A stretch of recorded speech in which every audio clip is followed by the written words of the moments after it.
The great journalist of Nigeria, Kemi Amalolu Olunlayo. It's Monday, 9th of September 2019. It's 4 p.m. local time in Lagos, Nigeria. The latest on the Koza scandal, IJ Koza.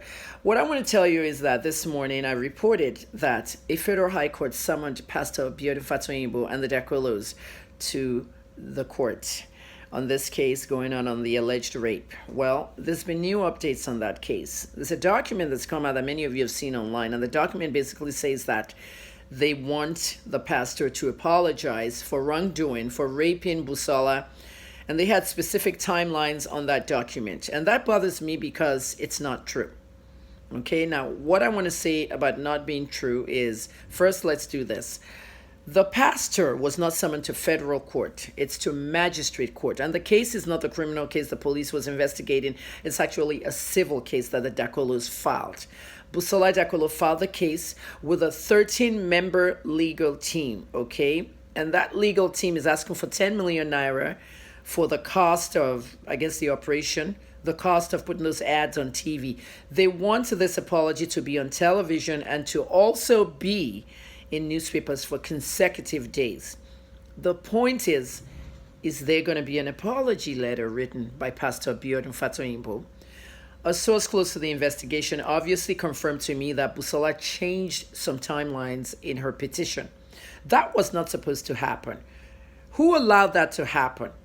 Somebody within the police department. And last week, I posted the information coming from another journalist in Abuja who that was leaked to. I posted it on my page as an opinion article that he wrote. Now here we are. Busola goes in for questioning. Pastor goes in for questioning. Pastor's passport, documents, phone, everybody had to submit something for the investigation. At this time, okay, a source close to the investigation has confirmed to me that they have reported to Mrs. Buhari. Aisha Buhari could be watching my video. And if she's watching, Mrs. Buhari, I have to say this. This information that you gave the police to properly investigate the story, okay, has been done. And the police is going to give her this result saying that there was nothing there. They didn't find anything that corroborates with a rape 20 years ago. But now we have exact dates. 23rd and 26th of September. On the 23rd, Busola said she was allegedly raped in her own home and her sister was upset, didn't hear it. 3 days later, she was picked up to go babysit a child, and on coming back, the pastor raped her, doggy style, outside the car in the bushes on the 26th. Why is there a timeline now? When I went on TVC on the 12th of July, there was no timeline. I told TVC there was no timeline and that she was never raped. I did my investigation, okay? I'm a very good investigative journalist. I've been doing this for 25 years. I've solved some of the worst cases in America, alone or with a team. But this is what made Nigeria a bad country, because we know the truth is there and we don't want anybody to find out the truth. Who in the media in Nigeria even dared to investigate this case? The Dakolos know that the police investigation is going to be announced very soon, and it's going to say there was no rape or we found nothing or any evidence to prosecute this pastor. So they quickly went to file a civil case. It's important that you guys know what a civil case is. There's always a criminal and a civil case. Some people, when they lose the criminal case, they'll go for the civil case, and the civil case is usually about money. At the end of the day, okay, if these lawyers are pro bono, they should be representing Busola free. Even the so-called apology, if that even happened, should be free to her, not asking for 10 million. The hardest part is that there may never be an apology because Fatoyinbo is saying he never raped her and he's never had sex with her. Okay, Fatoyinbo said on June 28th that this is an extortion case. Now Busola is saying she's upset. The fact that this pastor spoke back on a press release saying this is an extortion, she's upset. She said the pastor fondled her breast, smacked her buttocks, threatened her life, all kinds of stuff. But at the same time, remember, she said to Chude that this happened 20 years ago. She did not give Chude a date. There was no timeline. Now she has a timeline, and we caught her changing the timeline. We got that information out. I got that information out to you. A journalist got that information firsthand from a police officer, a good police officer inside the investigation that went to leak it out. So you can know what's going on in Nigeria. It's not about who has the money, because a lot of people say Fatoyinbo has the money, can pay his way out of the investigation. No, they did their job. The police did their job. Why is Timmy outside the country if he's in fact in London? Many of you are gullible. Many of you don't know how things work. You need to open your eyes and listen. We're Nigerians, we're intelligent people. So I want to clear the air on that one. Pastor Fatoyinbo was not summoned to any federal court in 14 days. The Dakwalos were the ones that filed a civil case. And he doesn't have to show up either. His lawyers can represent him in the civil case. So within 14 days, the Dakwalos lawyer should be communicating with Fatoyinbo's lawyer. I am not a COSA ambassador. It needs to stop. Everybody calling me a COSA ambassador. I've never attended any of their churches. They have a church in Lagos I've never attended. They have churches in Port Harcourt. I go to Salvation Ministry when I'm in Port Harcourt. I've never attended COSA. And I've never spoken to their pastor, nor seen him. Okay, these things can be tracked. And he didn't pay me any money. You can't find a tracking of money coming from his account to my account.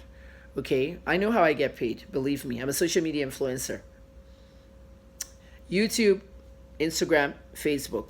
I create content. Creating content is not easy. And then investigating and time and energy used to do this case. I did a 60-day investigation. 2 months. Left, right, center. And you saw what I came up with, findings. Busola simply wants to extort the pastor for lots and lots of money, which she can't get obviously now. So she decided, oh, let me try and get an apology. And 10 million in the process to run these adverts. Let me tell you something. When you apologize for something you didn't do, it can go a long way. This is why I stayed in prison till the last to prove to Pastor Abiyomi that I did not write what was put up. It was sent to me. And the person that sent it to me sent it from Iyabo Ojo's NGO phone. And that person, we know who she is. She's on the run. Her former PA that stole half of the money in her NGO. So when you tell them the truth, don't give in, don't succumb. Stick to the truth. Busola knows that the police is going to announce very soon that the investigation found nothing. That's why she and Timmy went to file that case. Timmy Dakwolo, stop manipulating your wife. You have children who are going to read in the future that their mother's buttocks was smacked, breast was fondled, bent down in front of a Mercedes. What kind of parenthood are you leading your child to, or your children? It's wrong. You guys need to be apologizing to that pastor, because if he goes and files defamation, that stuff is criminal. That's what they used to arrest me. Defamation is not civil in Nigeria. It's a criminal case.